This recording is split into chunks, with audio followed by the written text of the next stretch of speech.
여러분, 한국에서 도로 운전을 하다 보면요, 가끔 초보 운전이라는 어떤 스티커나 자기가 쓴 글씨를 붙이고 다니는 차량을 볼 수가 있습니다. 근데 미국에 와서 보니까 저는 그런 차량을 볼 수가 없었어요. 그래서 인터넷 들어가서 검색을 해보니까 미국에도 초보 운전이라고 이렇게 붙이고 다니는 그런 차량들이 있다는 겁니다. 그래서 뭐라고 쓰냐고 그러면 비기너 드라이버, 뉴 드라이버, 루키 드라이버 또는 썬데이 드라이버라는 어떤 그런 스티커를 붙이고 다니는 차량들이 있다는 거죠. 근데 그 중에서도 특이한 게 뭐냐면요, 스튜던트 드라이버라는 그런 차량이 있어요. 그건 저도 많이 봤는데 이 차는 말 그대로 학생들을 위한 연수용 차량이라는 겁니다. 그래서 처음에 이제 운전면허를 취득하고자 하는 사람들이 이런 차량으로 연수를 해서 일정 기간이 지나면 거기에 대한 자격을 얻고 필기 시험을 볼 수 있는 그런 차를 이제 스튜던트 드라이버라고 한다는 거죠. 그러니까 이것도 초보 운전자 차량이라는 거죠. 그러니까 이 초보 운전자들은 처음부터 운전 기술이 테크닉이 익숙하지 않기 때문에 계속 이러한 연수를 거쳐서 연습을 하고 또 연습해서 운전 실력을 늘려가야 되는 겁니다. 자, 그럼 제가 왜 오늘 본문의 서두에서 이와 같이 초보 운전의 이야기를 말씀드렸느냐? 오늘 본문의 중심적인 내용이 뭐냐? 초보 신앙을 가진 그리스도인들에 대해서 본문을 이야기하고 있는 거예요. 그러니까 이제는 초보 신앙에서 벗어나서 성숙한 신앙으로 나아가라 라고 지금 가르치고 있는 겁니다. 그래서 오늘 본문을 보기 전에 5장 그 후반부 12절서부터 14절까지를 한번 보세요. 제가 한번 읽겠습니다. 때가 오래되었으므로 너희가 마땅히 선생이 되었을 터인데 너희가 다시 하나님의 말씀의 초보에 대하여 누구에게서 가르침을 받아야 할 처지이니 단단한 음식은 못 먹고 젖이나 먹어야 할 자가 되었도다. 이는 젖을 먹는 자마다 어린아이니 의의 말씀을 경험하지 못한 자요 단단한 음식은 장성한 자의 것이니 그들은 지각을 사용함으로 연단을 받아 선악을 분별하는 자들이니라. 지금 여기서 히브리서 기자가요, 수신자들에게, 수신자라는 건 유대인들 중에서 유대교를 믿다가 그리스도교로 개종한 사람들입니다. 그들을 향해서 지금 뭐라고 그러냐면 구약 성경에 나오는 멜기세덱에 대한 말씀을 전하고 가르쳤는데 너희들은 아직도 그 말씀을 깨닫지 못하고 우매한 죄처럼 초보 신앙에 머물러 있다는 겁니다. 자, 그래서 지금 여기서 히브리서 기자가 강조하고자 하는 게 뭐냐면 이제는 더 이상 유아 수준의 초보 신앙에 머물러서는 안 된다는 거죠. 너희는 이제 선생이 돼도 될 그런 어떤 정도의 시간이 흘렀다는 거예요. 그러니까 너희는 이제 단단한 음식을 먹는 장성한 자의 그런 신앙의 수준까지 영적으로 성장해야 된다는 겁니다. 근데 너희들이 영적으로 아직 미흡하고 미숙한 그런 단계에 머무르고 있다. 그걸 지금 지적하면서 책망하는 겁니다.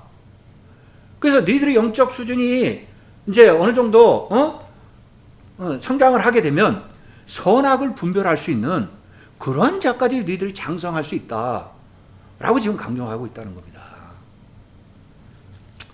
자, 그럼 여기서 이 히브리서에 대한 전반적인 개요와 특징에 대해서 좀 요약해서 말씀을 드리겠습니다. 여러분, 히브리서는요, 그 저자가 누구인지 아직 밝혀지지 않고 있어요. 그래서 일부 학자들은 뭐 바울이 썼다, 누구는 또 바나바가 썼다, 아볼로가 썼다, 누가가 썼다 등등 여러 가지 주장을 하지만 아직도 정확한 것은 없습니다. 그리고요, 히브리서는 원래 발견될 때 헬라어 원본으로 발견이 됐고, 그리고 쓰여진 시기는 AD 60년 그 후반서부터 70년대 사이에 쓰여졌다고 그렇게 학자들이 주장을 하고 있습니다. 그럼 왜 이 히브리서가 쓰여졌느냐? 그 배경에 대해서 말씀드리면요. 방금 전에도 제가 말씀드렸듯이 유대인 중에서 유대교를 믿다가 그리스도로 개종한 사람들이 디아스포라 유대인으로 여러 곳에 흩어져 살았거든요. 자, 그들을 향해서 그들이 지금 로마 제국의 통치하에 있었기 때문에 갖은 핍박과 압박, 박해, 그리고 또 나아가서는 심지어 죽임을 당하는까지 그런 상황들이 많이 벌어지고 있었던 겁니다. 그러다 보니까 이들 디아스포라 유대인들이 내가 그럴 바에는 그리스도교를 믿지 않고 다시 유대교로 개종을 하는 게 어떨까? 이런 생각을 가지고 있던 사람들이 많았던 거예요. 그래서 히브리서 기자가 그들을 향해서 너희들이 지금 유대교로 돌아간다는 거? 그건 있을 수 없다는 겁니다. 왜? 예수 그리스도가 얼마나 위대하신데 너희들이 아직 깨닫지 못하고 있기 때문에 그렇다는 거죠. 그래서 예수 그리스도의 우월성을 강조하면서 기독교가 유대교보다 얼마나 우월한 종교인지를 가르쳐주고 있는 거예요. 그게 이제 히브리서를 쓰게 된 배경이라는 겁니다. 자, 그러면 히브리서가 가지고 있는 특징은 뭐냐? 히브리서는요, 전체적인 내용에서 보면은 구약의 성경의 말씀을 많이 인용하고 있다는 겁니다. 그리고 또 히브리서는 주로 권면하고 경고하는 그런 내용들로 많이 다뤄지고 있고, 그래서 전체적인 구성을 보면 1장서부터 10장까지는요 예수 그리스도의 우월성에 대해서 강조를 하고 있어요. 그리고 11장엔 믿음의 본질과 중요성, 그리고 12장, 13장은 지금 그리스도인으로서 어떻게 살아가야 되는지 거기에 대한 경고와 권모의 내용들로 다루어지고 있다는 겁니다. 따라서 오늘 본문의 제목을 초보 신앙에서 성숙함으로 라고 이렇게 정했는데, 오늘 본문에서 우리가 먼저 살펴보고자 하는 것은 뭐냐면, 그러면 히브리서 기자가 수신자들에게 초보 신앙의 문제점을 뭐라고 언급하고 있는지 그걸 살펴보고, 그리고 나아가서는요 우리 히브리서에서 이야기하고 있는 지금 초보 신앙에서 성숙한 신앙으로 나아가기 위해서는 우리 그리스도인들이 어떠한 믿음과 확신으로 나아가야 된다고 강조하고 있는지 그걸 또 함께 살펴보자는 겁니다. 자, 그러면 오늘 본문을 보시겠습니다. 자, 1절부터 3절까지 제가 다시 한번 읽겠습니다. 그러므로 우리가 그리스도의 도의 초보를 버리고 죽은 행실을 회개함과 하나님께 대한 신앙과 세례들과 안수와 죽은 자의 부활과 영원한 심판에 관한 교훈의 터를 다시 닫지 말고 완전한 대로 나아갈지니라. 하나님께서 허락하시면 우리가 이것을 하리라. 그러니까 방금 제가 앞에서 말씀드렸던 5장의 후반부 있잖아요. 초보 신앙의 문제점을 이야기했잖아요. 근데 다시 여기서 뭐라고 시작합니까? 그러므로라고 시작하잖아요. 그러니까 앞의 내용을 그대로 이어간다는 겁니다. 그러니까 초보 신앙의 문제를 또다시 히브리서 기자는 언급을 하고 있어요.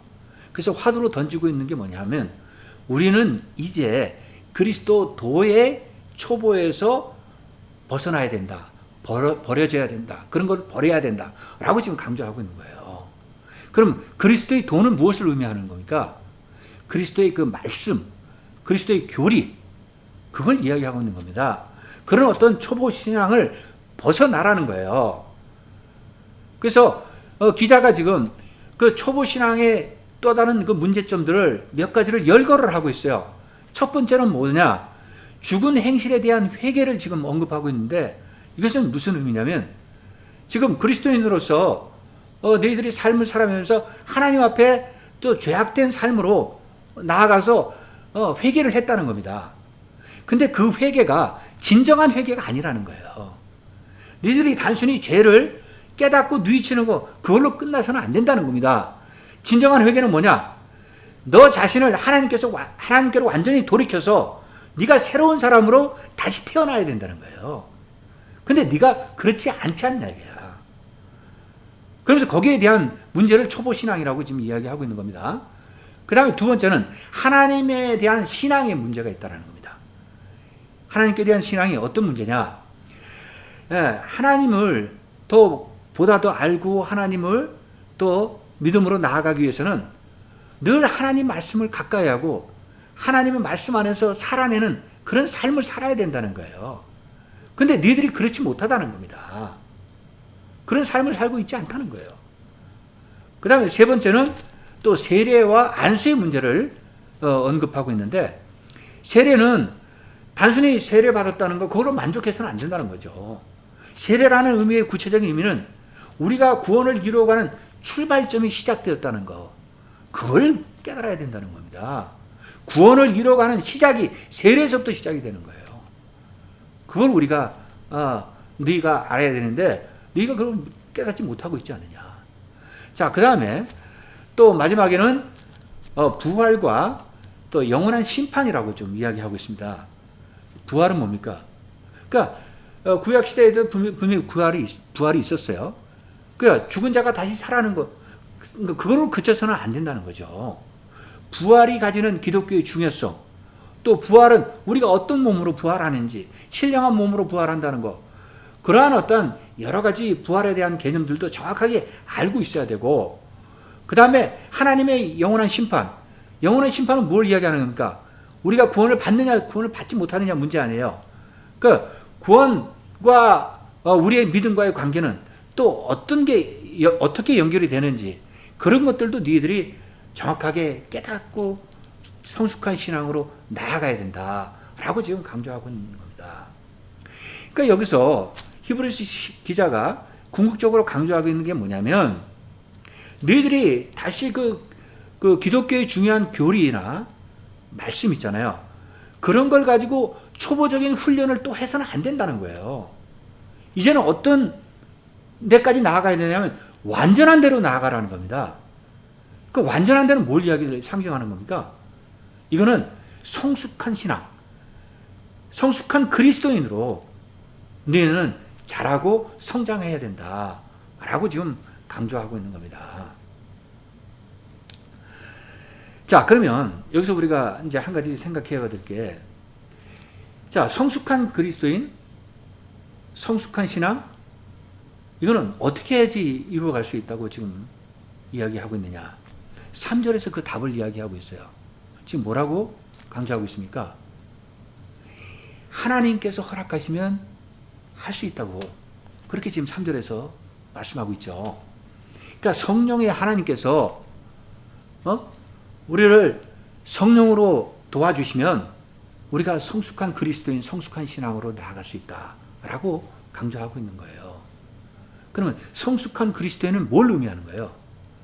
그러니까 예수 그리스도를 닮아가는 자를 성숙한 그리스도인이라고 이야기할 수 있다는 겁니다. 근데 여기서 우리가 한 가지 또 짚고 넘어가야 될 건, 오늘 본문에서 보면요, 지금 앞부분에서는 히브리서 기자가 우리라는 주체를 강조하고 있어요. 그럼 우리를 지금 누구를 말하는 겁니까? 지금 앞에서 말씀드렸던 예수 그리스도의 십자가의 복음을 믿음으로써 구원받은 자, 그들을 이야기하고 있는 거예요. 믿음으로 어렵게 되면서 구원받았잖아요. 그럼 구원받으면서 칭의와 성화가 우리는 동시에 이루어가는 그런 자들이라는 겁니다. 그러니까 예수 그리스도를 닮아간다는 건 결국 뭡니까? 우리가 성화적인 노력으로 구원을 받았지만 계속 구원을 여정 속에서 이루어 가야 된다는 것을 강조하고 있다는 거예요. 그걸 우리가 깨달아야 된다는 거죠. 자, 그러면 이어지는 4절부터 6절까지를 보시겠습니다. 제가 읽겠습니다. 한 번 빛을 받고 하늘의 은사를 맛보고 성령에 참여한 바 되고 하나님의 선한 말씀과 내세의 능력을 맛보고도 타락한 자들은 다시 새롭게 하여 회개할 수 없나니, 이는 그들이 하나님의 아들을 다시 십자가에 못 박아 드러내놓고 욕되게 함이라. 여기서 우리가 말씀하고 있는 이 구절은요, 학자들 간에는 굉장히 논란이 뜨거운 아주 난해한 그런 말씀입니다. 자, 이거에 대해서 지금 두 가지 학파들이 주장을 나누고 있어요. 그러니까 먼저 알만주의 학파들, 그들이 주장하는 거는요, 구원은 조건적인 구원이라고 이야기해요. 구원을 받았어도 하나님 앞에 나와서 타락한 삶으로 죄악된 삶을 살아가고 하나님을 배교하는 그런 삶을 산다면 구원을 잃어버릴 수 있다라고 주장을 합니다. 그런 해석이 하나 있고요. 또 칼빈 학파는 완전히 반대예요. 우리가 구원받는 거예요. 구원은 하나님의 한 번의 사건이라는 거죠. 그래서 그 구원은 영원한 구원이다 라고 주장을 하는 겁니다. 완전히 대치되는 그러한 내용으로 주장을 하고 있어요. 자, 그러면 오늘 본문의 이 내용은 과연 어떻게 해석을 해야 될 것인가? 그럼 본문을 우리가 읽으면서 이거에 대해서 제 견해를 좀 말씀드리겠습니다. 자, 지금 4절을 보시면 지금 히브리서 기자가 뭐라고 하냐면, 자, 너희는 한 번 빛을 받은 자들이라는 거예요. 이건 무슨 의미냐면 그리스도의 복음을 너희들은 받아들인 자들이라는 겁니다. 그리고 또 뭐라고 그럽니까? 하늘의 은사를 맛본 자들이라는 겁니다. 하늘의 은사는 뭘 상징하느냐? 하나님의 은혜 가운데 너희들이 구원을 하나님의 선물로 받았다는 겁니다. 그걸 지금 이야기하고 있는 거예요. 그 다음에 또 성령에 참여한 바가 됐다. 그러니까 성령이 함께 하심으로 너희는 성령의 권능과 성령의 능력에 대해서 이미 체험을 했다는 겁니다. 그리고 또 하나는 선한 말씀과 또 내세의 능력도 너희는 맛을 보았다 라고 지금 강조하고 있어요. 자, 여기서 선한 말씀 뭡니까? 하나님의 그 위대하신 말씀의 능력도 너희들이 깨달았고, 그 다음에 내세에 대한 능력, 내세라는 건 우리 그리스도인들이 앞으로 다가올 하나님 나라의 그 삶의 가치, 그런 것들도 체험을 했다는 겁니다. 자, 그러니까 지금 이야기하고 있는 건 뭡니까? 너희는 하나님 은혜 가운데 구원받은 자들이라는 거예요. 그걸 강조하고 있는 겁니다. 지금 반전이 되고 있어요. 뭐라고 그러냐면, 자, 6절 보세요. 타락한 자들은 다시 새롭게 하여 회개할 수 없나니 이는 그들이 하나님의 아들을 다시 십자가에 못 박아 드러내놓고 욕되게 함이라.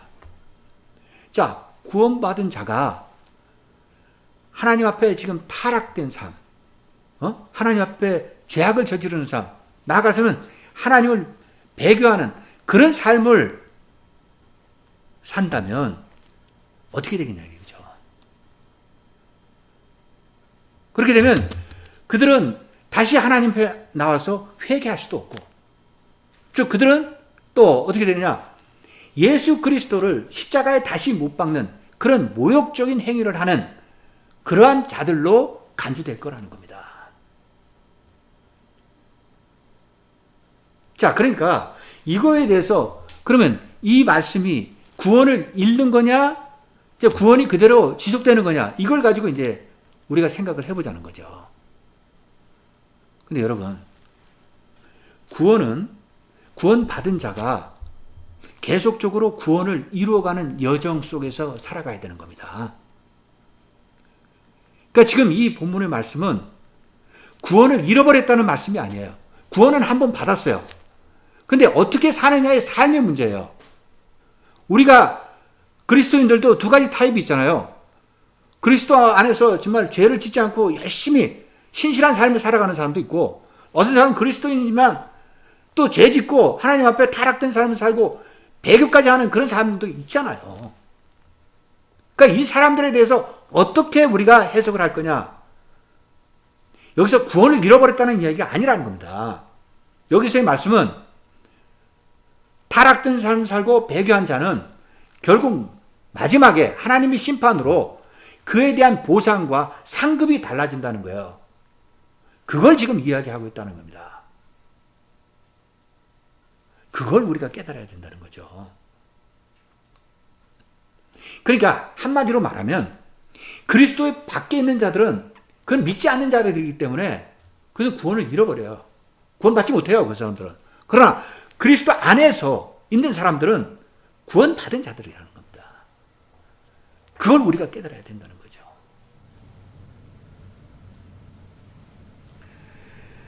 자, 그래서 이어서 7절과 8절을 보세요. 땅이 그 위에 자주 내리는 비를 흡수하여 밭가는 자들이 쓰기에 합당한 채소를 내면 하나님께 복을 받고, 만일 가시와 엉겅퀴를 내면 버림을 당하고 저주함이 가까워 그 마지막은 불사람이 되리라. 그러니까 이거는 앞에서 지금 말씀드린 것과 연계되는 내용으로, 자, 그럼 우리 그리스도인들이 과연 어떠한 삶을 살아가야 되느냐 이거죠. 그래서 지금 비유로 설명하고 있어요. 두 가지 타입으로. 그래서 보세요. 뭘 비유하고 있는 겁니까? 여기서 땅은 누구를 말하냐면 그리스도인들, 성도들을 이야기하고 있는 겁니다. 그리고 비는 하나님의 은혜를 지금 상징하고 있어요. 그걸 비유로 설명하고 있습니다. 근데 한 부류는 어떻게 살아가느냐? 자, 성도들이 하나님의 은혜를 잘 흡수해서 좋은 땅을 만들어서 풍성한 농작물을 경작하고 또 좋은 열매를 맺는 그런 삶을 산다는 겁니다. 그러면 그런 그리스도인은 어떻게 된다는 거예요? 그런 그리스도인들은 하나님이 축복의 길로 인도한다는 겁니다. 그러니까 그만큼 하나님의 상급이 크다는 거예요. 자, 이해하시겠죠? 그 다음에 또 한 부류는 어떻게 살아가느냐? 그 성도들은 하나님의 은혜를 비가 내려도 잘 흡수하지 못해요. 그래서 그 땅은 나쁜 땅이 돼요. 그래서 결국은 가시와 엉겅퀴가 풍성하게 자라는 그런 땅으로 만들어 간다면 그런 사람들은 어떻게 되는 거예요? 버림당하고 저주받고 불사람을 당한다는 겁니다. 그 사람들의 상급은 아주 최악이라는 것을 강조하고 있는 거예요.